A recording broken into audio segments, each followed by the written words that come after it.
हमें अपनी रक्षा की बात पहले कर लेनी चाहिए। तो हम बात कर रहे थे कोविड वैक्सीन की।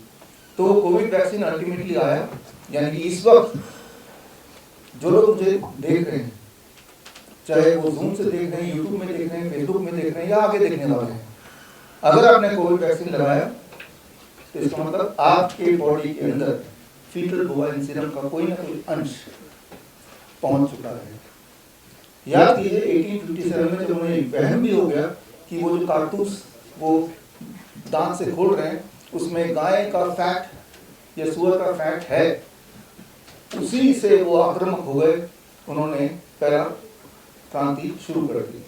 लेकिन जब आपको अब ये दोबारा से पता चल गया है कि भाई वो वैक्सीन के माध्यम से आप सबके बॉडी के अंदर फीटल बोवाइन सीरम पहुंच गया है, यानी कि प्रेग्नेंट काऊ को काट के बिना एनेस्थीसिया के, यही नियम है उसका, और उसके बछड़ा जो कि अभी पैदा भी नहीं हुआ उसको खींच के निकाल के उसके हार्ट के अंदर सिरिंज से शेक करके करीब 50 ml का निकलेगा एक फीटस से, और इस तरह से वो फीटल बोवाइन सीरम निकाला जाता है, उसी का इस्तेमाल होता है कोविड वैक्सीन में और वैक्सीन में होता है। लेकिन क्या आपका फूल खोल रहा है उन क्रांतिकारियों की तरह, ये मुझे नहीं पता। लेकिन फिर एक और पार्ट है कि वैक्सीन तो इंसानियत को बचाने के लिए बनाया गया है या बनाया गया था। Answer is no, that was a slow poison. याद कीजिए, जो लोग मुझे जानते हैं, 2020 30 नवंबर को हमने एक किताब रिलीज की थी। किताब का नाम है कोविड 1981, राजीव जी जयंती था वो दिन। इस किताब के माध्यम से मैंने आपको बता दिया था कि वो जो वैक्सीन आएगा कोविड के 2 खुराक, उससे किस प्रकार आपको नुकसान होगा, किस प्रकार लोग मरेंगे खड़े खड़े। और यही नहीं, वैक्सीन के लॉन्च 11 जनवरी 2021 को लॉन्च हुआ, उससे 6 दिन पहले 5000 भारत के मुख्य लोग, चाहे वो गवर्नर हो, मिनिस्टर हो, हेल्थ मिनिस्ट्री हो, प्राइम मिनिस्टर ऑफिस हो, उनको भी हमने चिट्ठी भेजी कुरियर से, स्पीड पोस्ट से भेजा। उसका जो एक्नॉलेजमेंट है वो आज भी मेरे ऑफिस में है। जो बातें मैंने तब बताई आज आप वही झेल रहे हैं। आज आप देख रहे हैं कि लोग किस तरह खड़े खड़े मर रहे हैं, डांस करते हुए मर रहे हैं, खेलते हुए मर रहे हैं, कुछ ना करते हुए मर रहे हैं। सारे लोग नहीं मरेंगे, लेकिन सारे लोगों को कुछ ना कुछ हो रहा है। ये मुझसे ज्यादा कौन जान सकता है, हम तो पेशेंट के बीच में रहते हैं हर पल। और फिर भी आपको यकीन ना है तो ये किताब वैक्सीनेटेड टू डेथ, इस किताब में, ये किताब हमने लास्ट मंथ रिलीज की थी 5 अप्रैल को। इस किताब में 3500 रिसर्च पेपर डाले हैं पूरे दुनिया से इकट्ठे करके। वो रिसर्च पेपर अगर आप देखेंगे तो फिर कोई कंफ्यूजन नहीं करना चाहिए इस बात को समझने में कि जो कोविड की 2 खुराक आपने लगाई थी उसका सिर्फ एक ही मकसद था, आपको मारना, मारना और मारना। ये 3500 रिसर्च पेपर ये इंटरनेट पे भी है। लेकिन अब इस मेरे लेक्चर के बाद चैट जीपीटी में जाकर पूछिए उससे कि क्या कोविड के वैक्सीन से इंसानियत में बीमारियां बढ़ रही हैं या मृत्यु हो रही है। चैट जीपीटी बोलेगा नहीं, ऐसा नहीं है। जबकि 3500 रिसर्च पेपर वो भी मेन स्ट्रीम जर्नल के इसी इंटरनेट पे। चैट जीपीटी वही दिखाना चाहता है जो फार्मा लॉबी आपको दिखाना चाहती है, राइट। चैट जीपीटी के चश्मे से आप अगर दुनिया देखेंगे तो आप फंसते चले जाएंगे। तो ट्रुथ को ढूंढना है तो उसके बियॉन्ड जाना पड़ेगा। ट्रुथ को ढूंढना है तो प्रोपेगेंडा मीडिया बंद करना पड़ेगा। हो ये रहा है। आज का ये कॉन्फ्रेंस जो कर रहे हैं इसका मेन मकसद है हर तरह की बीमारियां, चाहे डायबिटीज हो, हाइपरटेंशन हो, हार्ट डिजीज हो, किडनी फेलियर हो, कैंसर हो, इन सब की रफ्तार कई गुना बढ़ गई। कितने गुना? अगर हम रिसर्च पेपर की माने, अगर इसके जो आंकड़े को देखें, डबल, यानी कि 100% बढ़ गई, मिनिमम 100%, राइट। और अब जो cancer, heart cancer, sorry lung cancer, kidney cancer, हर तरह के कैंसर के नाम सुने, एक नया नाम सुनने की आदत डाल लीजिए, and that is turbo cancer. Covid के वैक्सीन लगाने के बाद एक नई तरह की बीमारी आ गई है, that is called turbo cancer. Turbo cancer का मतलब है कि पहले किसी को अगर लंग कैंसर होता था या होता होगा, तब भी वो कुछ साल तो जिएगा। लेकिन टर्बो मतलब कि अब अगर किसी को कैंसर हो गया तो वो बड़ी तेजी से आगे बढ़ेगा, बड़ी तेजी से वो उसकी मौत होगी, बड़ी तेजी से। टर्बो कैंसर, ये नाम अब आपको कुछ दिनों में सुनाई पड़ने लगेगा। खैर, मैं दोबारा याद दिलाता हूँ, जो मैं बात बता रहा हूँ ये मेरा मनगढ़ंत नहीं है, सब एविडेंसेस इस लिंक में दिया हुआ है bishop.com/10th में। इस लिंक में जाके जिस ऑर्डर में जो चीज बता रहा हूँ उसी की एविडेंसेस साथ ही साथ आप इसमें देख सकते हैं। अब सवाल ये आएगा कि वो तो दो खुराक लगा दी, ये सवाल पिछले 3-4 साल से लोग अक्सर मुझसे पूछते हैं कि तब मुझे पता नहीं था, सरकार ने मजबूर किया, मुझे मेरी जॉब छूट जाती तो 2 खुराक लगाने पड़े। सवाल ये पूछते हैं कि अब क्या करें, अब क्या करें। अब आपको ये करना है कि ये मेरा ट्रेनिंग पूरी तरह देखना है। इस ट्रेनिंग के माध्यम से इस सवाल का जवाब दूंगा कि अब क्या करना चाहिए। इस ट्रेनिंग में मैंने ये जो सेटअप लगाया है, पहले सेटअप दिखाया था आपको, इस सेटअप के माध्यम से आपको समझाना चाहता हूँ कि अब क्या करें। इस सेटअप में अगर आप देखें, इंट्रोड्यूस कर देता हूँ, ये आम आप देख रहे हैं, राइट, इसका इस्तेमाल होगा। ये वैक्सीन वाली किताब जो इस लिंक में डाउनलोड कर सकते हैं। और अगर मैं इधर आऊँ आगे तो यहाँ पे ये प्री लॉन्च है, हमारी किताब है हॉस्पिटल ट्रैक, जो 31 मई को लॉन्च होगी। आज ये प्री लॉन्च इवेंट भी है, इसके बारे में बताएंगे। और एक मशीन का जिक्र किया था मैंने अपने सोशल मीडिया में, freedom machine, pen freedom machine. अगर आपको जोड़ों का दर्द है या पीठ का दर्द है और आपका दोस्त की शादी अचानक आपको पता है कि आज मुझे डांस करना है, तो इमीडिएट लीव कैसे मिले, या आपका बहुत बड़ा लेक्चर है और तब आपको खांसी जुकाम बुखार हो जाता है, तब क्या करें। तो आपको एक फ्रीडम मशीन बनानी है, ये भी मैं आपको सिखाऊंगा। और उसके अलावा जो कैंसर पेशेंट्स को करते हैं और प्रोडक्ट, इसकी ट्रेनिंग भी होगी। और अगर इस तरफ देखें तो खास तरह का गेम है। इस गेम का बेसिक मकसद है कि बड़ी से बड़ी दिखने वाली बीमारी में आसान से आसान तरीके से घर बैठे कैसे ठीक करें। और इधर आप देख रहे हैं तो यहाँ पे एक कुत्ता आप देख रहे हैं, कुत्ते का पिक्चर, और साथ में ये एक वायरस, इसका नाम बोल सकते हैं रेबीज वायरस। तो ये पूरा आज का सेटअप है। इस सेटअप की शुरुआत हम यहीं से करते हैं, कुत्ते से करते हैं। ये इंटरेस्टिंग होगा। यहाँ पे समझना होगा कि चाहे वो इन्फेक्शियस डिजीज हो, रेबीज, चाहे वो लाइफस्टाइल डिजीज हो जिसके बारे में बात करेंगे जैसे कैंसर, राइट, किसी भी तरह की बीमारी में क्या काम कर सकता है, क्या काम नहीं करता है, लेकिन फिर भी आप करते हैं। तो ये सारा कुछ समझाने के लिए मैं आपको ये सेटअप पूरा लगाया है और इसी पे हम एक एक बात करेंगे। तो शुरू करते हैं कुत्ते से। कुत्ता काट लेगा तो क्या करेंगे। ये लेक्चर के बाद आप रास्ते में निकलेंगे और एक कुत्ते ने आपको काट लिया तो आप क्या करेंगे। आप में से जो लोग, अगर आप चैट में या कमेंट में लिखिए क्या करेंगे, एक ही स्वर से बोलेंगे हम तो वैक्सीन उसी वक्त आपको इंजेक्शन लगाना पड़ेगा, नहीं तो हम मारे जाएंगे। यही प्रचलित है ना, तो इसको समझते हैं क्या ऐसा होगा क्या, या फिर वैक्सीन लगाने से हम बच जाएंगे और नहीं लगाएंगे तो मर जाएंगे। तो इसका थोड़ा पड़ताल करते हैं। ये सिर्फ कुत्ते के कॉन्टेक्स्ट में नहीं है या रेबीज वैक्सीन के कॉन्टेक्स्ट में नहीं है, इससे आपको वायरस की जो खेल है वो आपको समझ आएगा, क्या करना ये भी समझ आएगा और क्या नहीं करना ये और अच्छी तरह समझ आएगा। क्या क्या गलतियां की थी और अभी ना करें, it's matter of your life and death, ये समझ जाएंगे। तो कुत्ते ने आपको काटा, राइट, तो याद रखिए दो ही चीज हो सकते हैं। कुत्ते ने काटा आपके हाथ में, और कुत्ते के काटने, कुत्ते के मुंह के अंदर ये रेबीज का वायरस है जैसा आप देख रहे हैं। ये वायरस आपके चोट के इंजरी की वजह से वो आपके ब्लड स्ट्रीम में चला गया, यही होगा। लेकिन ये भी हो सकता है कि ये वायरस कुत्ते के दांत में, मुंह में था ही नहीं, तब वो काटने के बाद क्या वो वायरस आपके बॉडी के अंदर जाएगा।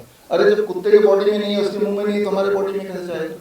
मैं एक सवाल पूछता हूँ सिंप्लीफाई करने के लिए आप सबसे, आप चैट में लिख सकते हैं कि मान लो किसी भी तरह से आपको ये क्लियर हो गया कि कुत्ते ने आपको काटा, लेकिन कुत्ते के बॉडी में या उसके मुंह में कोई वायरस नहीं था, रेबीज नहीं था, क्या अब वैक्सीन लेने की कोई जरूरत है रेबीज की?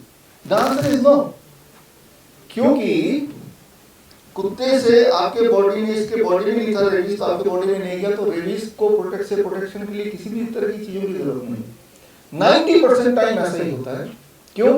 क्योंकि 100 में से सिर्फ 10 या उससे भी कम कुत्तों के मुंह में रेबीज का वायरस होगा, सब में नहीं होगा। लेकिन किसमें होगा किसमें नहीं होगा ये नहीं समझ सकते हैं, लेकिन ये पक्का है कि अगर 100 लोग कुत्ते ने काटा तो 90 लोगों वैसे ही जिंदा रहने वाले हैं, बिकॉज रेबीज था ही नहीं उस कुत्ते में। अधिकतर कुत्ते के मुंह में रेबीज का वायरस होता ही नहीं है, उनकी बॉडी में होता ही नहीं, यानी कि उनको कुछ करने की जरूरत नहीं है।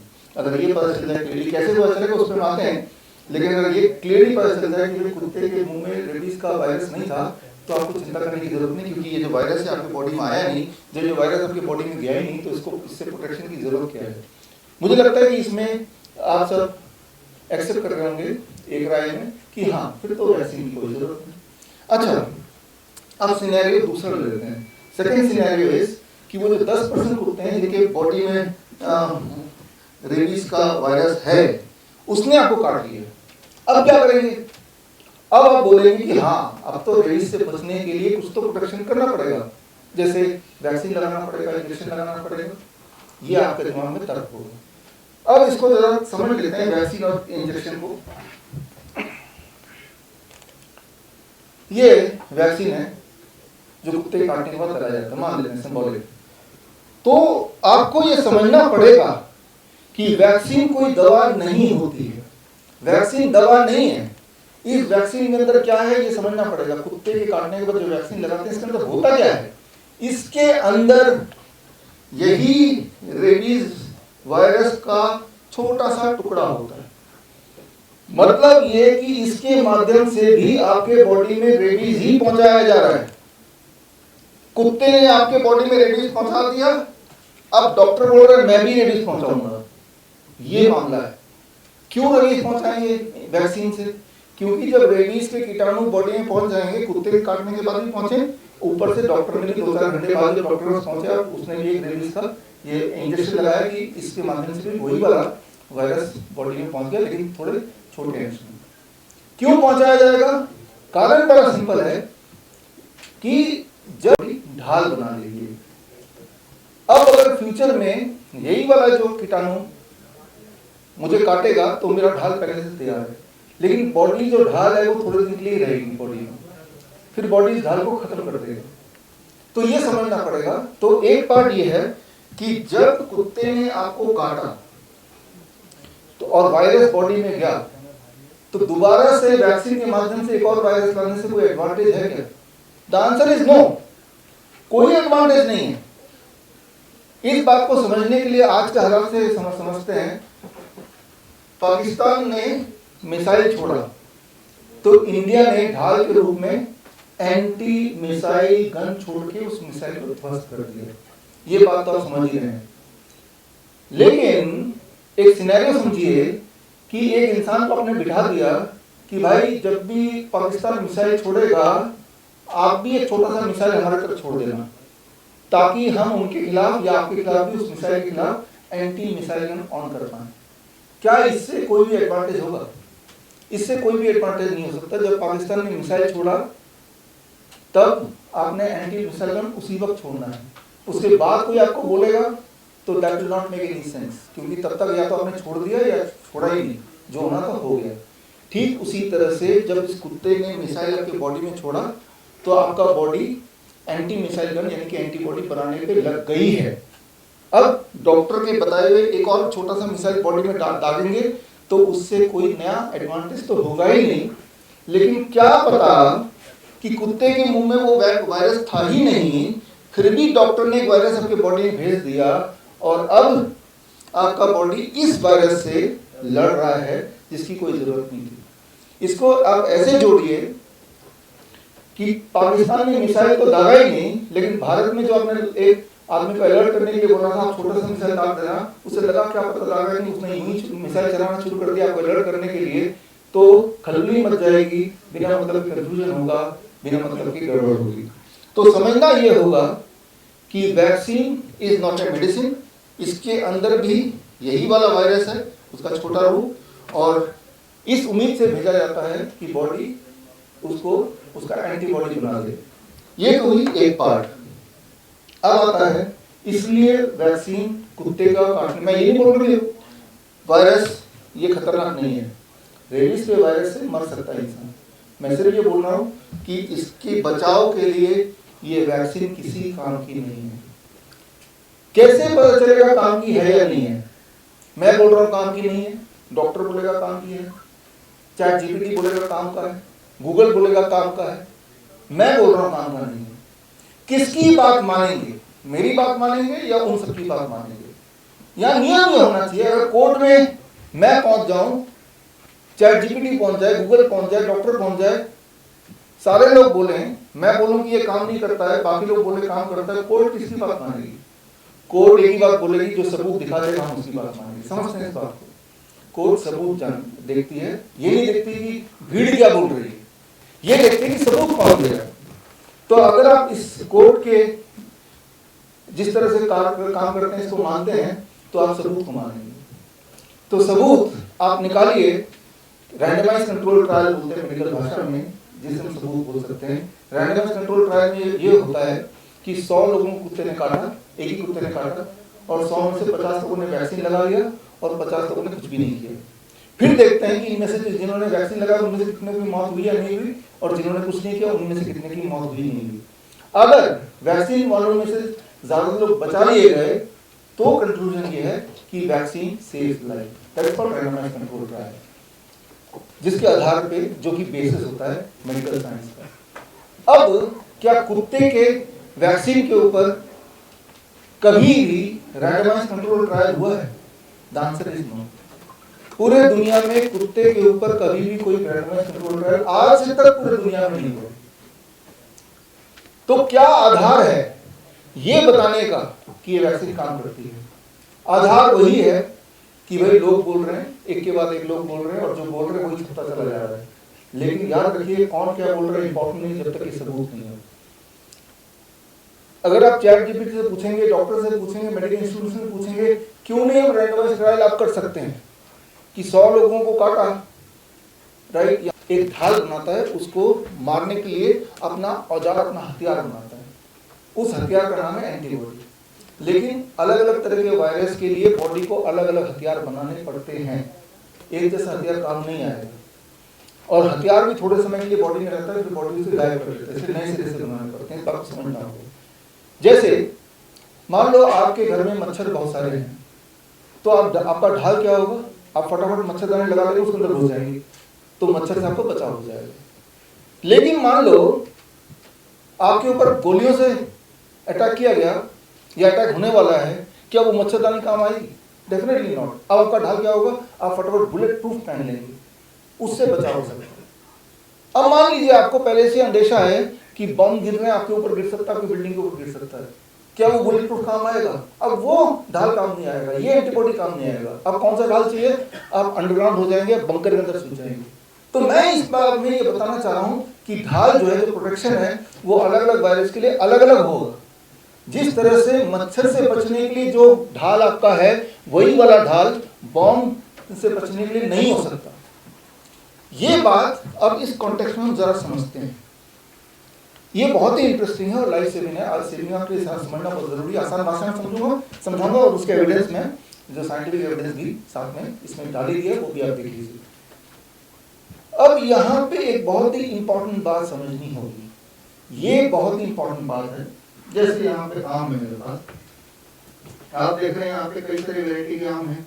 ये सिंदूरी आम है, ये दशहरी आम है, नीचे वो लंगड़ा आम भी रखा हुआ, अलग तरह के आम है, सफेदा भी रखा हुआ। अब अगर मैं आपसे पूछता हूँ कि दशहरी आम की गुठली से क्या सिंदूरी आम का पेड़ लग जाएगा? भाई दोनों ही तो आम है, भाई दोनों ही आम है। तो आपको इंस्टेंट रिलीफ मिलेगा 5 मिनट। तो ये आपका फ्रीडम मशीन टेक्निक है। इसमें नीम ऑयल का बड़ा उपयोग है। ये बहुत ही मिरेकलस है और इसमें रिजल्ट बहुत ही ज़्यादा तेज़ी से आते हैं।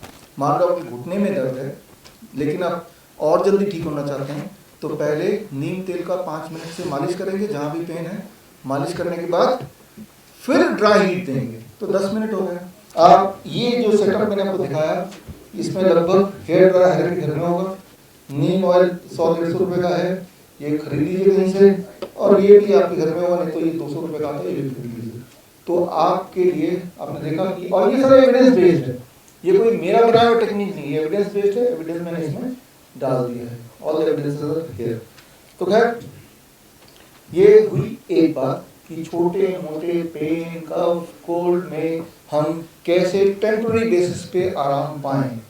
अब बीमारी को थोड़ा बढ़ाते जाते हैं कि अगर बीमारी और ज़्यादा भयंकर हो जाए तब हम घर पे क्या करें, उसकी छोटी सी ट्रेनिंग मैं अभी देने वाला हूँ। तो उसके लिए बॉडी में थोड़ा बहुत दर्द करता रहता है, या कॉन्स्टिपेशन होता रहता है, या इंडाइजेशन होता है, या एसिडिटी होती है, या लो एपेटाइट रहता है, खाने की इच्छा नहीं करती है, तो ये सारे साधारण इनिशियल बीमारियां। जब बीमारी का इंट्रोडक्शन आपको हुआ है 20-25 साल में, 30 साल में, उससे पहले बीमारी का नाम निशान नहीं था, तो आपको इस तरह के अगर कुछ होता है, first stage of disease. First stage of disease जब होता है तो आप क्या करते हैं? पहला, आप जब रोज ही देखते हैं थकान हो रही, रोज ही देखते हैं नींद नहीं आ रही, रोज ही देखते हैं कॉन्स्टिपेशन हो रहा है, एक दिन आप तय करते हैं कि भाई मैं डॉक्टर के पास जाता हूँ। तो डॉक्टर के पास पहुंचे, डॉक्टर क्या बोलेगा? राइट, बीमारी हुई, डॉक्टर के पास पहुंचे, डॉक्टर बोलेगा डायग्नोसिस लिख देगा, वो ब्लड शुगर चेक कराओ, ब्लड प्रेशर चेक कराओ, ब्लड रिपोर्ट लेके आओ, स्कूल चेक कराओ, ऐसे कुछ बोल के रिपोर्ट लिख देगा। रिपोर्ट आप डॉक्टर देखेगा और अब क्या करेगा? वो आपको ड्रग्स, दवाई दे देगा। डायग्नोसिस फिर दवाई। अब ये दवाई खाते रहेंगे। क्या ये दवाई खाने से, मेरा क्लियर सवाल, ये बीमारी ठीक हो जाएगी?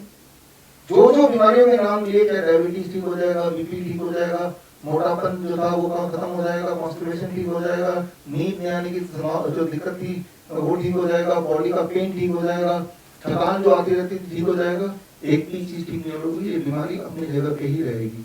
ये बीमारी आप दवाई खा रहे हैं और तब भी ये बीमारी अपनी जगह पे। जब ये दवाई फिर भी आप देते रहेंगे, आपको डॉक्टर ने बोला इस उम्मीद से कि कभी ना कभी बीमारी ठीक हो जाएगी, होगा क्या? 1 साल 2 साल 3 साल में ये बीमारी अपनी जगह पे है, अब आप सेकेंड स्टेज ऑफ पेशेंट बन जाएंगे, सेकेंड स्टेज ऑफ डिजीज, यानी कि ये बीमारी अपनी जगह पे सही है, अब आप सेकेंड स्टेज में पहुंच गए। सेकेंड स्टेज क्या होता है कि पहले तो दवाई से प्रेशर नॉर्मल रहता था और इंसुलिन पर पहुंच गए।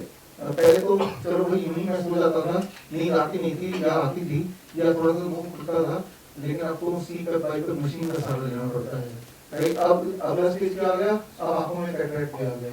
अब क्या हो गया? चेस्ट पेन होता है, जब आप चलते हैं। अब क्या आ गया? लीवर की थोड़ा ठीक से काम नहीं करता, यूरिन, डार्क यूरिन आता है।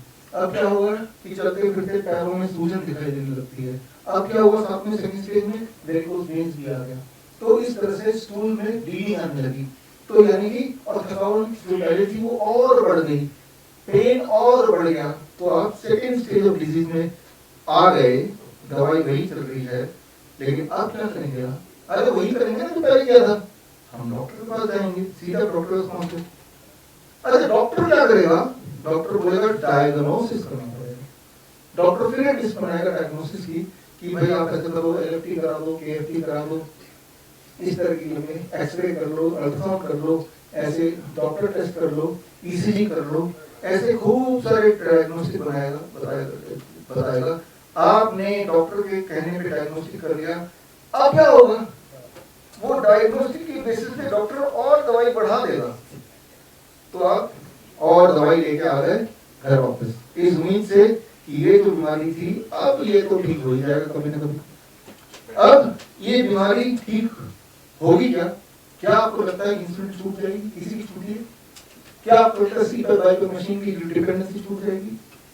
किसी की छूटी है क्या? आपको लगता है कि भाई वो जो पैरों की सूजन चली जाएगी अब इस दवाई से? क्या आपको लगता है उसका स्टूल में ब्लीडिंग खत्म हो जाएगा इस दवाई से? क्या आपको लगता है उसका चेस्ट पेन खत्म हो जाएगा ये जो भी डायग्नोसिस के बेसिस पे इंटरवेंशन से? ऐसा कभी हुआ नहीं, लेकिन फिर भी डॉक्टर ने बताया दवाई आप दे रहे हैं इस उम्मीद से कि ये बीमारी ठीक हो जाएगी।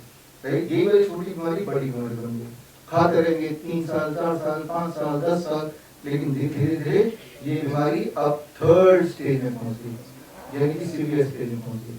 सीवियर स्टेज क्या होता है कि अब आंखों में ग्लूकोमा हो गया, अब अचानक कभी सीजर होने लगे, फेंट होने लगे, ये है थर्ड स्टेज। चक्कर आने लगे, ये है थर्ड स्टेज। एक्सट्रीम कमजोरी आ गई, अब डायलिसिस डिपेंडेंट हो गए, व्हील चेयर पे आ गए, पैरालिसिस हो गया, तो ये थर्ड स्टेज। ब्लड ट्रांसफ्यूजन की जरूरत पड़ने लगी, ये थर्ड स्टेज। इतना कमजोर हो गए कि उठ ही नहीं पाते, ये फाइनल स्टेज, थर्ड स्टेज। तो इस तरह से बीमारियां और बढ़ गई, दवाइयां बढ़ गई, बीमारियां बढ़ गई। तो इतनी बीमार पड़ गए तो अब क्या करेंगे? अरे भाई वही करेंगे ना जो पहले किया था, डॉक्टर पास जाएंगे, डॉक्टर क्या करेगा? अरे वही करेगा जो पहले किया था, डायग्नोस्टिक लिख देगा, और डायग्नोस्टिक लिखने के बाद क्या होगा?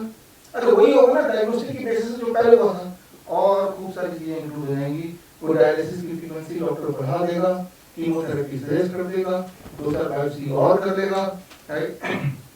तो यही चलेगा। तो जब ये चलेगा और ये चलता रहेगा, क्या ये बीमारी ठीक होगी जो थर्ड स्टेज वाली? क्या किसी की ठीक हुई आज तक? नहीं होगी। अब क्या होगा कि इन सारे चक्करों से आप पूरी तरह आजाद होने वाले हैं, क्योंकि अब सीधे आप हॉस्पिटल के अंदर ही भर्ती होने वाले हैं। मतलब हालत ये है ही नहीं कि घर पे कुछ हो जाए। अब ये उम्मीद से कि अब ये इंसान जो है ना बच ही जाएगा, तो हॉस्पिटल के अंदर ही आ गए। यानी कि बीमारी, डायग्नोसिस एंड डिजीज, आपकी क्रेडिबिलिटी आ गया, राइट, क्लोज आ गया। क्या आपको लगता है यहाँ पे वो ठीक हो सकता है? पेशेंट स्टेज 1 में है, स्टेज 2 में है, या स्टेज 3 में है, या फिर हॉस्पिटल के अंदर ही क्यों ना है, किसी भी स्टेज में ये पॉसिबल है इस ट्रैप से पूरी तरह से बाहर निकलने का। हमारे पेशेंट जो मेरे पास आते हैं, हमारे पूरे देश में 500 से अधिक doctor BRC clinic at the rate home है देश विदेश में, तो वहाँ के पेशेंट्स ट्रैप से बाहर निकलते हैं। अधिकतर पेशेंट तभी आते हैं जब वो थर्ड स्टेज में होते हैं या हॉस्पिटल में पहुंच ही गए होते हैं, उसके बावजूद भी वो आराम से इससे बाहर निकल पाते हैं। तो क्या कैसे निकलते हैं? जरूरी नहीं कि आपको मेरे पास आना है, मेरे हॉस्पिटल जाना है, मेरे डॉक्टर के clinic at the rate home में जाना है, लेकिन यही मेथड आप सीखिए। अभी मैं अभी सिखाने वाला हूँ, आप घर पे कीजिए और आप आसानी से इस ट्रैप से बच सकते हैं। इसकी शुरुआत मैं करता हूँ एक उदाहरण से। अभी आम का सीजन है, अभी मैंगो सीजन है, और जो लोग डायबिटीज के पेशेंट हैं, किडनी के पेशेंट हैं, उनको या लिवर के पेशेंट हैं, उनको डॉक्टर ने क्या बोला है? सालों साल से क्या बोलते हैं? आम को खाने की बात तो दूर, अगर आपने सोच भी लिया कि आम खाना है तो उससे ब्लड शुगर बढ़ जाएगा। होगा क्या? हो क्या रहा है कि जो डायबिटीज के पेशेंट है, जो इंसुलिन डिपेंडेंट पेशेंट है, आम के सीजन में तरस के रह जाते हैं, आम की तरफ देखते भी नहीं है, क्योंकि डॉक्टर ने बोला कि आम खाएंगे तो ब्लड शुगर बढ़ जाएगा, मर जाएंगे आप। क्या ये सत्य है? अगर कोई पेशेंट सोचे, देखो मैं 15 साल से आम नहीं खा रहा हूँ, तब भी मेरी इंसुलिन नहीं छूटी, मेरा इंसुलिन बढ़ता जा रहा है, ब्लड शुगर बढ़ता जा रहा है, तो अब मैं डॉक्टर की एक भी बात नहीं मानूंगा, मैं पूरे दिन आम खाऊंगा। नाश्ते में आम 1 किलो, लंच में आम 2 किलो, डिनर में आम 1 किलो, कुछ और नहीं खाऊंगा। अगर कोई पेशेंट, डायबिटीज का पेशेंट, या कोई इंसान जो मोटा है, जिसकी बीपी ज्यादा बढ़ी हुई है, जिसको चेस्ट पेन है, वो भी यही फैसला करता है कि आम के सीजन में मैं ब्रेकफास्ट लंच डिनर किया मैं आम ही खाऊंगा, कुछ भी और नहीं खाऊंगा। अगर ऐसा कोई फैसला करता है तो क्या होने वाला है, इस बात को समझिए। तो पहले 24 घंटे से 48 आवर्स के अंदर ब्लड शुगर तेजी से नीचे आएगा, इंसुलिन को कम करना मजबूरी हो जाएगी, एंड मोस्ट लाइकली हफ्ते 10 दिन में इंसुलिन पूरा ही छूट जाएगा। यानी उसकी डायबिटीज छूट गई, उसकी इंसुलिन छूट गई, उसकी एनर्जी वापस आ गई, वो पूरे दिन फुर्तीला बन गया, और जो एसोसिएटेड और जो सिम्टम थे वो भी गायब होने लगे। अगर मोटा इंसान, बीपी का इंसान, हार्ट का इंसान यही फैसला करता है कि मैं आम खाऊंगा, आम खाऊंगा, आम खाऊंगा, तो उससे क्या होगा? तीसरे दिन के अंदर ही बीपी नीचे आने लगेगी, यानी कि बीपी की दवाई को कम करना मजबूरी हो जाएगी। थर्ड डे, 1 महीने के अंदर उसका वेट लगभग 10% नीचे आ जाएगा, 10%। 1 महीने के अंदर उसका जो एंजाइना था वो काफी हद तक ठीक होने लगेगा।